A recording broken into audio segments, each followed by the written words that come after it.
So today I am surprising my kids with going to do a nature study, and we're going to be going up to 5 points, and we're going to divulge into all of the things they have there, and I would love to show you just how you do a nature study on a budget. So let's get started.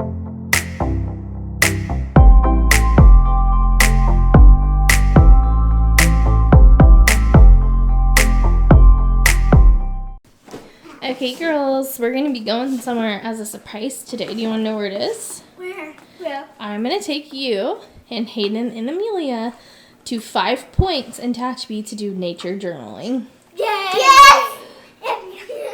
So we're going to go way up in the mountains and see what kind of bugs and animals and plants we can find. How are we going to ride there? We're going to go in my car. All right, so I want to show you what we're going to bring with us for doing nature journaling on a budget. Because it can get expensive, you can have some wonderful supplies to bring with you. But this is the basics of what we're taking. Sponges, paintbrushes. We'll fill one of these up with water.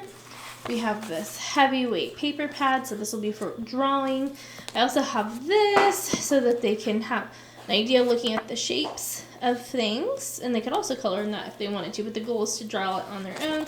And I have some additional art paper that they can paint on. We're going to bring our colored pencils. That shouldn't be in there. But these are color pencils. Some of them are Prism color brand and they are really good. So we're going to bring these crayons because sometimes the little kids prefer this. Also going to bring these right here. These are wax sticks. So they're like crayons, but they color like a paint. They're very beautiful. And last but not least, let's see if I can open it with one hand, are these watercolors. They're kind of dirty because the kids use them, but they still work fabulously to be able to paint and recreate in their nature journals. I can't speak today, guys. I'm sorry. But these are awesome. Those colors will get used the most, probably right down in this section. Last but not least is the pencil sharpener. Okay, we made it, guys. It's so beautiful up here. 71 degrees. It's unheard of in August for our area. Absolutely gorgeous, and we're looking forward to going and walking through these woods. Look at the rainbow band-aid. Wait, there's a rainbow band-aid? Oh. So the easiest way to conduct nature study would be to get to your location, determine where you're going to walk, and start picking things up. Rocks, leaves, sticks, sometimes bugs, and grab them to take back with you. Pine cone. I'm going to collect this. Tiny leaf. So you can collect leaves and sticks and pine cones. Pine cone? You can go grab it. It might be pokey. Yeah, Look at the leaves. You see the pine needles that are green still? Oh, I want to collect one. See? Me too.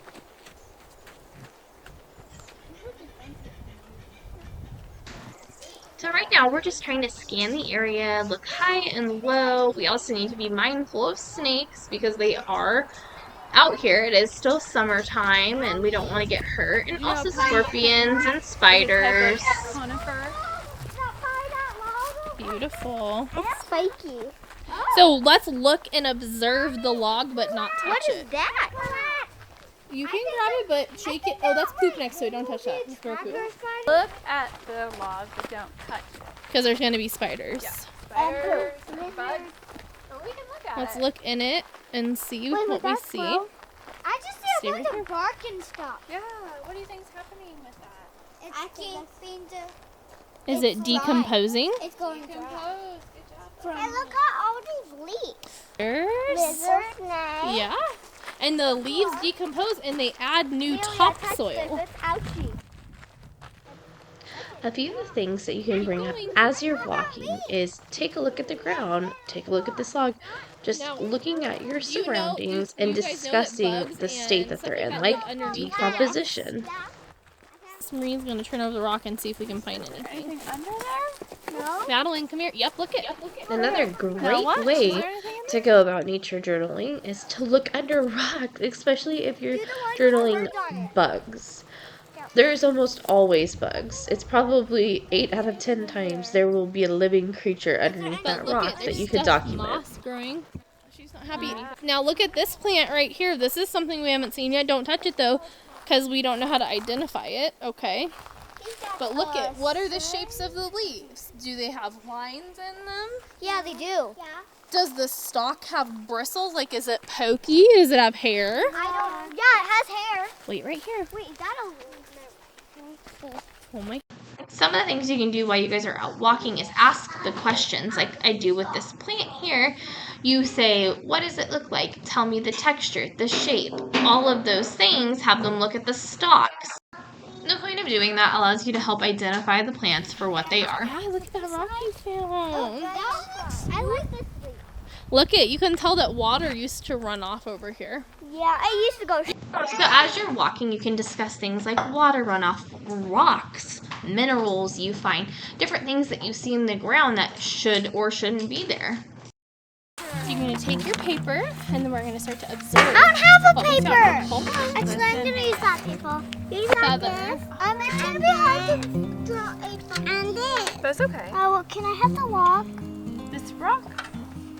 Or the other one? I don't want it brown. There's a quartzy rock. Can I have brown? If you can draw the shadow of your hand, you can draw a leaf with a shadow of your hand.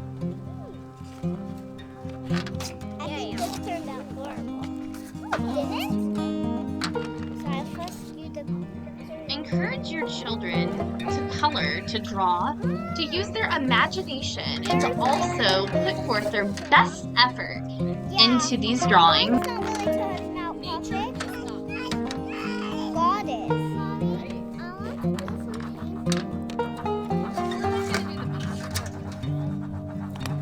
Some kids are much more comfortable with drawing and art than others, and for those who are hesitant, remind them that art is really a beauty of their own that they create, and there's no right or wrong. You guys could also draw the woodpecker. What you making? It doesn't have to be a fast. Leilani, what are you drawing? A what? Pine cone? Piper, what'd you draw? A tree and a bird. I mean a blue jay. A woodpecker. And a leaf. Nice. What'd you draw, David? Just a leaf. I can't draw anything else. You can. I believe in you. We're getting one last look at the woodpecker over there. You can kind of see him past the fire pit. Absolutely beautiful. Okay guys, so that was it. Nature journaling is extremely simple. You can just get out there in any environment, collect, observe, and report. Allow your children to talk about shapes, sizes, texture, just things that they know in your walk or journey through this, and then go ahead and write those things down or color them out on your papers. I hope you all have a great day, and thank you for joining us.